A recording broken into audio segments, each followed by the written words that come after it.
سوال یہ پوچھا گیا ہے کہ دوران نماز اپنی گھڑی سے ٹائم کو دیکھنا اس کا حکم کیا ہے؟ تو اس کا جواب یہ ہے کہ اپنی گھڑی کو جان بوجھ کر دوران نماز دیکھنا، ٹائم کو سمجھنا کہ اب کتنا ٹائم چل رہا ہے، کون سا گھنٹہ اور اس کے کتنے منٹ اور سیکنڈ چل رہے ہیں، یہ ارادتاً دیکھنا جو ہے وہ مکروہ ہے۔ انسان کو دوران نماز ایسے اعمال سے بچنا چاہیے جو بعض اوقات اگر عمل کثیر کی مقدار کو پہنچ جائیں تو نماز کو ویسے ہی فاسد کر دیتے ہیں۔ تو اگر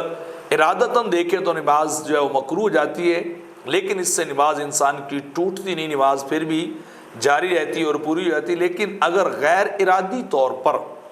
انسان کی نظر جو ہے وہ اٹھ جاتی ہے اور اپنی گھڑی کو دیکھتا ہے اور ٹائم کو بھی سمجھ لیتا ہے تو پھر ایسا مکروہ جو ہے وہ نہیں ہے، اور اس سے نماز کے اندر کسی قسم کا کوئی فرق جو ہے وہ نہیں پڑتا۔ بدائع البحر الرائق کے اندر ما یفسد الصلاۃ کے اندر یہی بات لکھی گئی کہ اگر کوئی چیز لکھی ہوئی ہو کسی دیوار کے اوپر یا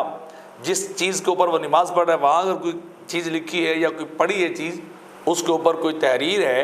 تو اگر وہ اپنے منہ سے ادا نہیں کرتا لیکن نظر پڑ جاتی ہے اور اس کو سمجھ لیتا ہے تو اس سے انسان کی نماز نہیں ٹوٹتی۔ ہاں اگر ارادتاً نظر اٹھائے گا تو پھر نماز جو ہے وہ مکروہ ہو جائے گی۔